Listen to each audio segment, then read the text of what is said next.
Well, welcome. Gosh, I can't believe how fast the time is flying by. We are now two-thirds of the way through the second quarter of 2025. This is unquestionably our very best time to sell. And if you are not where you want to be, if you are not on track to sell 10 vehicles per month, and if you are not income-wise where you want to be, you don't want to be going through this in November and December. You don't want to be correcting the scales of effort and your reward at that point in time. So I'm really impressed that you're joining me right now. This is terrific. And I think it's the best move that you could possibly make for all of you on YouTube, Facebook, and on LinkedIn. But the bottom line is this is our time to make hay while the sun is shining. And as we go forward into Q3, the third quarter of the year, that becomes holiday schedule and holiday time. And that's where you can still sell a lot of vehicles. You can catch up for bad months of May and April and whatever going back to January that you had. But it gets complicated and convoluted with holiday time because people may want that new vehicle, but they're just going to use the old one to tow their trailer, tow their boat, go to the cottage, do the 1 week, 2 week vacation, whatever it is. And afterwards, they'll come back in and they'll see you. And the problem with that, pardon me, the problem with that scenario is that you lose control of the buying decision. And in the moment when they reach out to you, they really want to go with it. So what we're talking about today is growing our business. And the only way for us to grow our business is to track what we have been doing in the past. So in the manifesto, the Six-Figure Income Manifesto of our system of 3 phases and 9 steps, we share with you it's step number 7. And we're going to be talking about growing our business in the blueprint, step number 8 actually today. But in step number 7, we really talk about your why. Why do you want to make a 6-figure income? Why do you want to sell 10, 20, or 30 vehicles per month? Other than the basic necessity of significance, and we all crave significance in some capacity, some of us much more than others. I'm thinking of the politicians of both political countries, race for leadership that just happened in both Canada and the US most recently. I'm thinking of the significance of professional athletes to be number one and recognized, and professional actors, actresses, and stars in general. Not to mention the plethora of influencers that are found on YouTube and TikTok and Instagram, and the list goes on and on, LinkedIn for that matter. Wanting and chasing significance is not an unusual or a bad characteristic of any one of us. It's just when we don't necessarily know why, and we just want to be top of the leaderboard, and we want to be the number one salesperson in our dealership, in our region, within our manufacturer, that's generally not enough to wake you up in the morning, give you a boot out of bed at 4:30 or 5 o'clock in the morning, enough to get a 20-minute stretch in, go for a 20-minute walk, and then fill your mind with some really great material from your most favorite author or your most favorite meditation guru. It's just not enough that I just want to be number one. So we share with you, and you can do this activity for yourself. This is the reason why I'm doing the free training, because I think it's so important. I can't keep it a secret. I've got to allow you to have it. Do a financial statement for yourself. Really look at it. And for those of you that are in your 50s now, selling automobiles and thinking that in the next 10 years, 5, 10, 15 years, that retirement is a real thing, and you're going to want to do so, not to mention maybe even have to do so, then planning needs to be part of that equation. How much money are you going to need on a monthly basis, not just on an annual basis, in order for you to be able to pay your expenses and live life? Keep in mind that our average life expectancy has crept up dramatically in the past quarter of a century, from the mid 70s, the low 70s for men and the mid 70s for women, but even higher, moving us right into the 80s. So if you plan to retire in your 60s, there's a very real possibility of living another 20 years doing whatever you like to do in terms of an activity, living in whatever home you like to have. And if you need to move into, like my father-in-law did, into a nursing home because of the mind starting to fail, and he was suffering from some dementia and other things, and yet the body is still working. You need to be prepared for those financial obligations that are going to come along down the pipe. So right now is your time to make that hay while the sun is shining. Make those sales, and most importantly, make it easy on yourself. Right? We can talk about selling 10, 20, and 30 vehicles per month. We can talk about closing. We can talk about negotiation and prospecting and presentation skills. But at the end of the day, what we really want to do is make it easy on ourselves. And I think you make it easier by, in step number 8 of our 3 systems of and 3 phases and 3 steps per phase, 9 steps in other words, we really map it out in a blueprint. And that's where I say growing your business kicks in. When you know why you need to do this, and that could be retirement, that could be family planning, such as an RESP, that could be an RRSP, that could be leveraging and maxing out your TFSA or your 401k. When you know why you need to do what you want to do, it becomes very easy for you to set that goal. And remember, the first step of setting goals is the dream. Don't forget to do the dreaming. Really dream up what you'd like to have. Is it a boat? Is it an RV? Is it a swanky vacation with all park passes to Disneyland? Is it a European trip? Is it a dream of a lifetime? I just spoke to a salesperson that has been selling automobiles for 25 years. He's been a client for, I'd say, 10 of those now, and I'm just guessing, but it's darn close to that.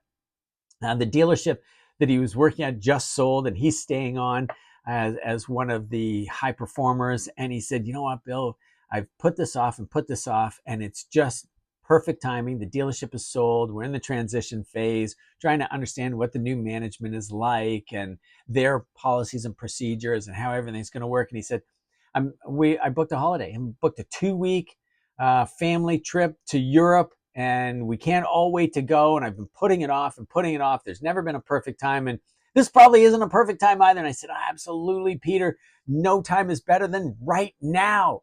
You must take advantage of that and go and enjoy yourself. And he did. He got back. He was telling me how incredible it was, how it recharges batteries, how he's got a new zest for life in general, greater plan. He understands this kind of talk of planning because as salespeople, and I believe in the automotive retail business more than any other, we get careless with our planning. We just think that retirement will happen for us. We'll make enough money. We'll be looked after. The coming off of the last decade of selling automobiles, 2016, 2017 being our record years, you've got to think that planning is almost not a very time savvy use of your day anyhow, because it was difficult to plan. If we planned and forecast a downturn in the economy, at the time I was working for Ford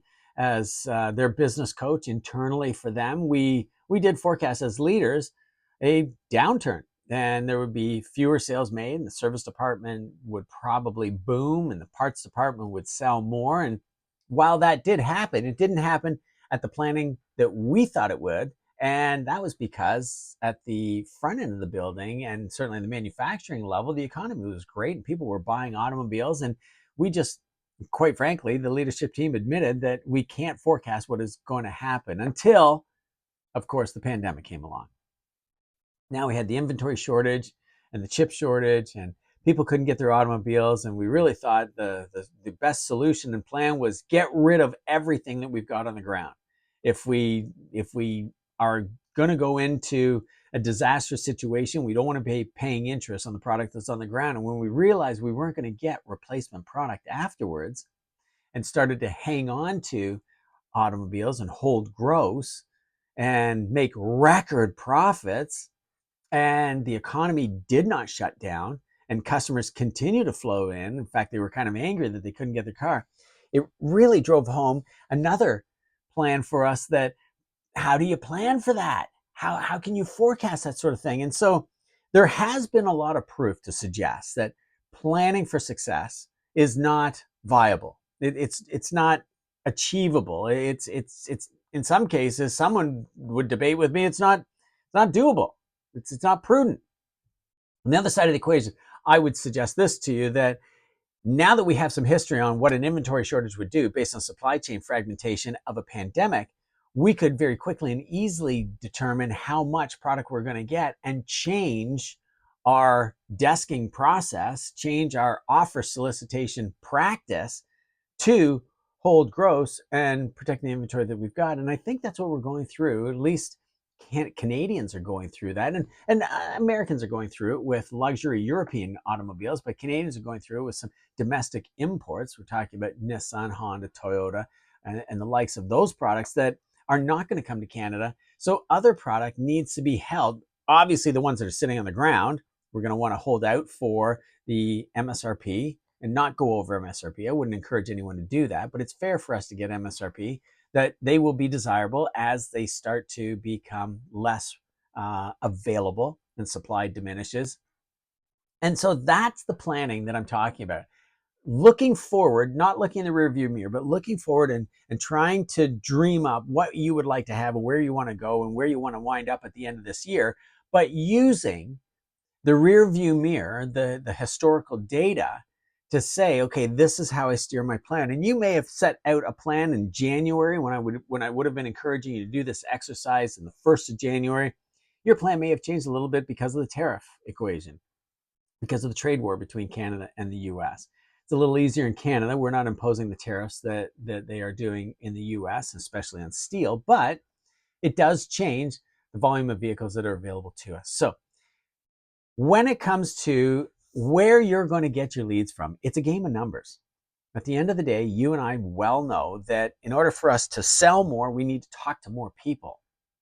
And so relying on what is at the front door and what is in our email system, or what is calling in terms of leads, that's traffic that we don't control. And I've made reference to that many times in the past, and I hope you really get it. For those of you that are new, this is a really neat concept that no automotive trainers talk about whatsoever. And it's because they're really not marketing and advertising people. Not that I am either, but in order for me to run my automobile dealership, the one I currently have, the one I did have previously in the new car franchise, and of course to run these two training businesses, I really had to become, in my opinion, I had to know the advertising and marketing world, and specifically in the last decade, the digital advertising and marketing world, which means that traditional fundamental advertising and marketing always exists in order for us to attract buyers to us.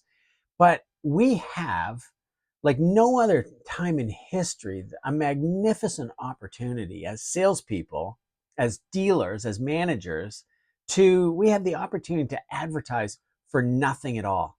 And that is amazing. However, to just plant a post in any one of the social media platforms for absolutely nothing is nowhere close to enough anymore. Not that it was probably ever enough to begin with, because there weren't enough people on the platform at the time, but now there's so many of us on the platform and gaining our news and following our friends and family and just being entertained by it.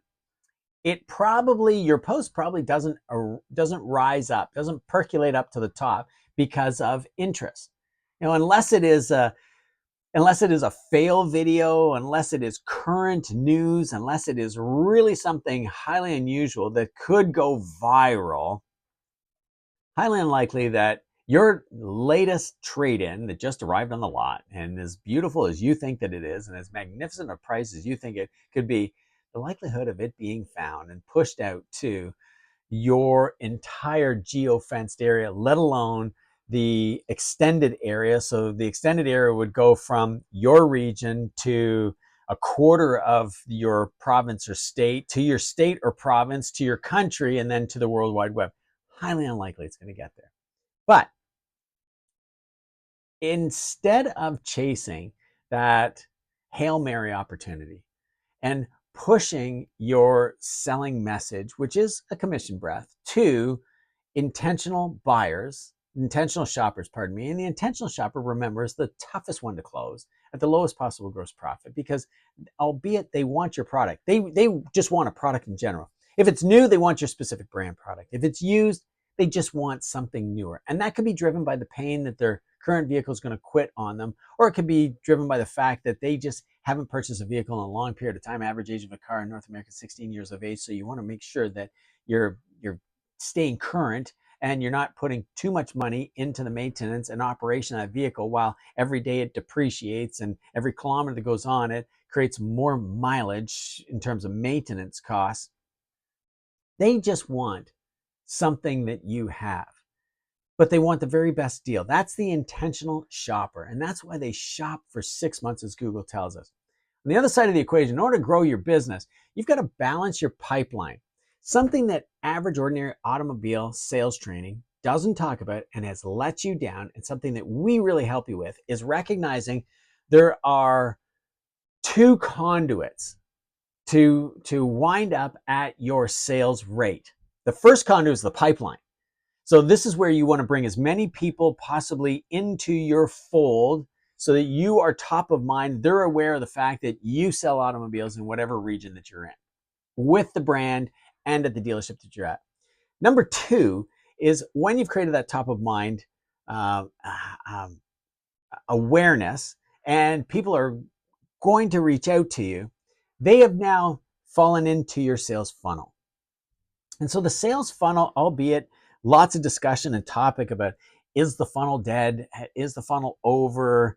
Do funnels in fact work? What is a funnel? How do I create a click funnel and sell automobiles virtually online? Great questions. I think number one, it doesn't really matter. The client is eventually going to wind up at the dealership and they're going to purchase anyhow. It's just too significant a purchase in order for them to complete it and trust it online. Not everybody. Some will. Some have. Market disruptors have proven to us that people will buy virtually and allow the vehicle to deliver to them in the driveway, and they'll continue on with it, and that will be a market competitor.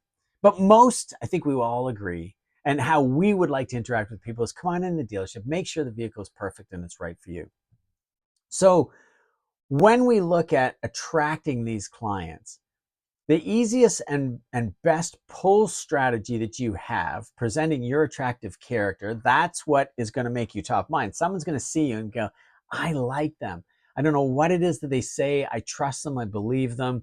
And I want to go and purchase from them. That's the KLT badge of honor, the know, like, and trust badge of honor. What you're best to do in that pull strategy is to deal with people that you've got a relationship with already. And this is what average ordinary automobile sales trainers do poorly and have let you down. They haven't told you about the unintentional buyer.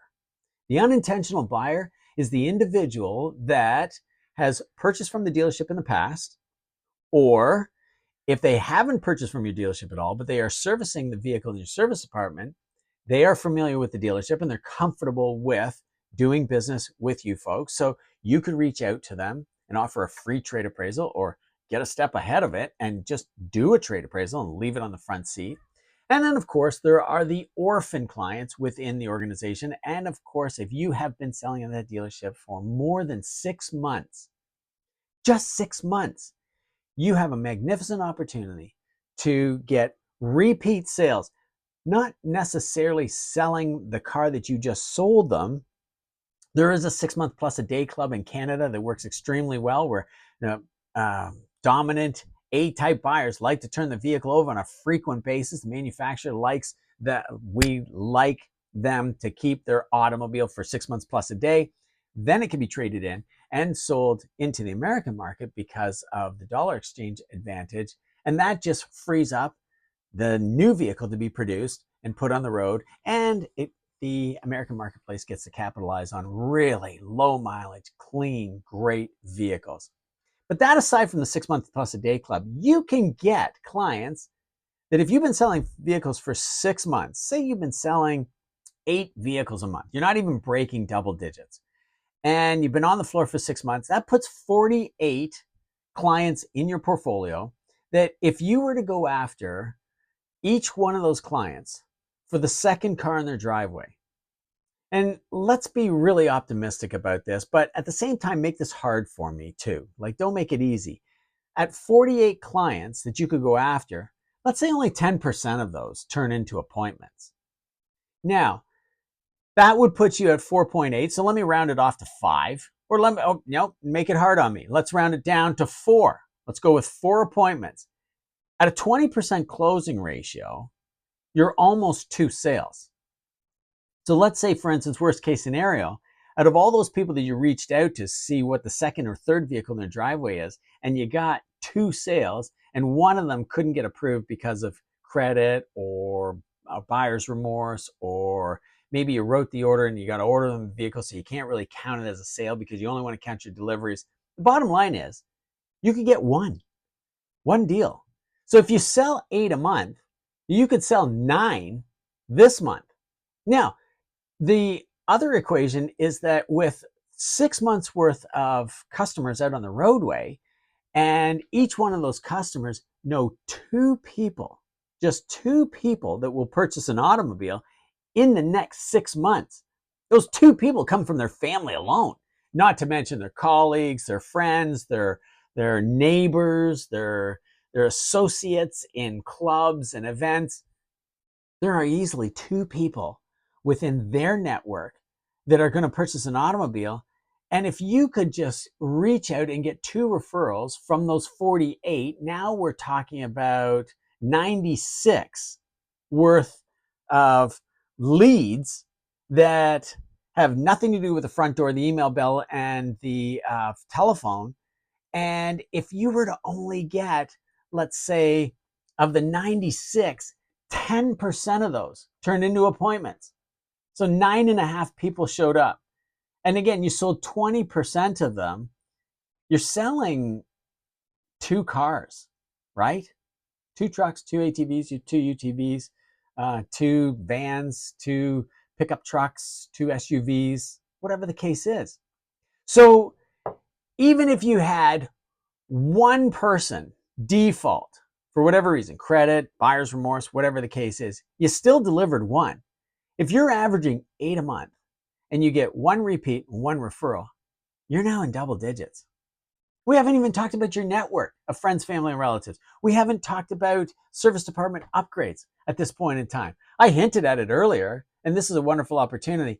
And so that's what the blueprint really maps out for everybody. If you really want to grow your business, it's not just a matter of buying advertising. It's not a matter of getting better with social media. Social media, the easiest thing that you can do immediately today is have a look at your profile from a customer's perspective. You know, I do a social media audit on a number of dealers on a routine basis, and then send them a dismal report about how bad they're doing and how poorly their staff is representing the brand, themselves, on both their personal pages and any business page that happens to pop up. On a business page, there's no excuse for it. On a personal page, I get it. You may not want to change your profile picture. You may not want to change the background.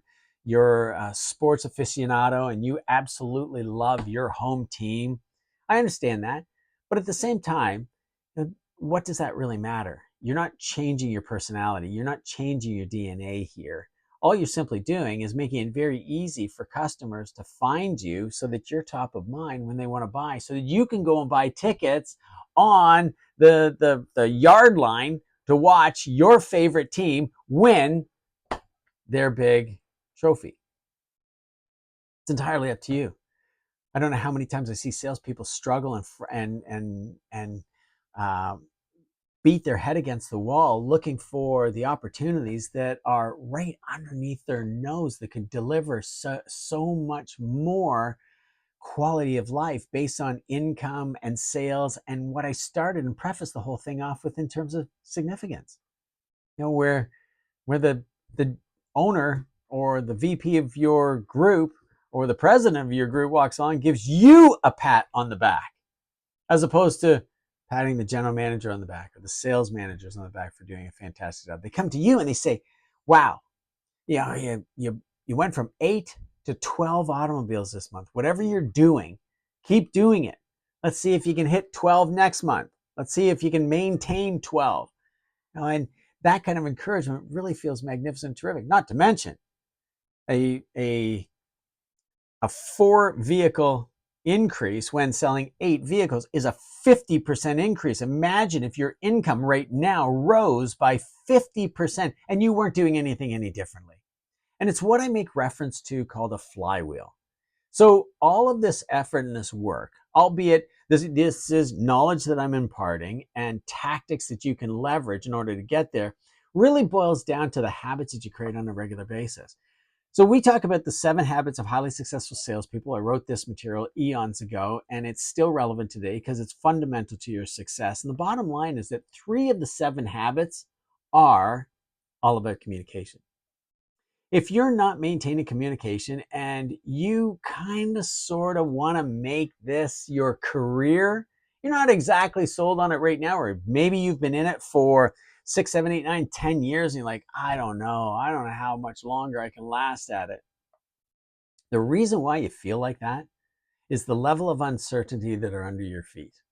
And the reason why you have so much uncertainty in terms of your ability to do this job, maybe you've got to that point. Maybe you're going through the self-awareness state and you're looking internally and saying, I don't have what it takes, or maybe I don't have what it takes, or even though I thought I had the gift of the gab and I thought I could sell, it just customers are driving me nuts. It just bugs me how much they shop and so concerned with best price. And I'm not even really sure anything they tell me is accurate and truthful. After all, Bill Harvey says you can't believe what they say. You know when a customer is lying, their lips are moving, and take that with a grain of salt. But when it comes to price, unquestionably, if you're focused on price, if you're not doing the activities that lead to the sale, then you're going to struggle closing more deals because the price they give you may not necessarily be the price that they got. The reason why anybody would lower that price is to test you, to make sure that that price is in fact a good price and it can be done. Anyway, the point I want to make with growing your business is the opportunities that exist to you are right underneath your nose. And when you chunk down how you can accomplish a 14 car, a 15 car month is so easy to do. When you look at selling, let's say 4 vehicles to walk-ins, 2 vehicles to phone-ins, 2 vehicles to e-leads, 1 or 2 sales to repeat buyers, 1 or 2 sales to referrals, 1 sale to your network of family, friends, relatives, neighbors, previous coworkers, previous classmates, and 1 or 2 vehicles to the service department. Don't you see how it is so easy to sell 16, 18 automobiles per month? You see, if you're the salesperson that stands in the showroom waiting for the phone to ring, or the email bell to chime, or the doors to swing, you're at the mercy of traffic that you do not control. And it's the fault of training in the industry. And the reason why I created the Auto Sales Academy, this private members Facebook group, and of course the Auto Dealership Academy on LinkedIn and on YouTube, so that you get the tactics and the knowledge that I so desperately needed when I had that horrible struggling month, when I couldn't close the broadside of a barn door, no matter what I could think, say, or do. Even bringing in the sales manager, Ninja, the super closer, wasn't able to close the deal because I wasn't setting it up properly. My commission breath was stinking up the room. I was desperate for a deal. If that is you, if you feel like you are not getting the support that you desperately need and want, if you feel like you're competing with colleagues out there on the showroom floor, if you feel like you've been thrown out on the showroom floor, be it last week, last month, last 6 months, the last 10 years, if you've been thrown out on the showroom floor to sink or swim, end the struggle today. Book a call with me. I'll put a link down below and I'll share with you exactly how you can plan out to sell 15 cars, 16 cars this month, June. Now it's relatively easy to do because these are the months where people are calling in, driving in, and emailing in and looking for information on the vehicle. You don't want to try and do this in November, December, and January when people are distracted with the holidays, or the nights are long and the days are cold and the snow is getting in the way of moving vehicles around on the lot. If you live in the northern 48 like I do, in Canada and the northern 48 states of the United States of America. You want to make sure you're getting these skills now, you're testing them, you're challenging yourself by them to really see what you are capable of doing when seasonality kicks in and takes over. My name is Bill Harvey with the Auto Sales Academy on Facebook, the Auto Dealership Academy on YouTube, and on LinkedIn. Thanks so much for joining me. If you want to know more about our six-figure income manifesto and how you can reach your maximum potential selling 10, 20, and 30 vehicles per month with predictable consistency, book a call with me. 15 minutes could change your life. It's absolutely free. I promise I won't try to sell you anything. You ask the questions, I'll answer your questions. And if you want to know how much it costs, just go ahead and ask. If you want to know how you can pay for it, we're happy to do a payment plan. The bottom line is get it before the economy turns.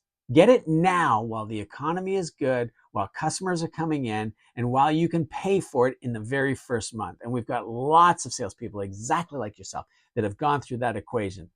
But the most important thing of all is that you take action. So take a moment, click the link, pick a day, pick a time that is convenient for you, and let's talk. Happy to share with you tactic and strategy during that 15-minute call. You may want to move to a strategy session call, make it a little bit longer. And then, of course, you're more than welcome to ask us all about the manifesto of the 3 phases and the 9 steps delivered 3 different ways so that you have no excuse why you cannot accomplish your dreams, reaching your maximum potential, selling cars, trucks, and vans this year and for the next decade, just as I have. My name is Bill Harvey again with the Auto Dealership Academy, the Auto Sales Academy. I look forward to seeing you again in 2 weeks' time. So not next week, but the following week. Next week, I am on stage in Toronto, as I am tomorrow and Friday. Next Wednesday and Thursday, I'll be back on stage again with BMW and sharing with them and their teams how they can reach their maximum potential. So if you want to be like them and sell like they are so oversubscribed right now, which is magnificent, then reach out to me. I'll share all those details with you and a whole lot more. We'll talk to you later. Bye-bye for now.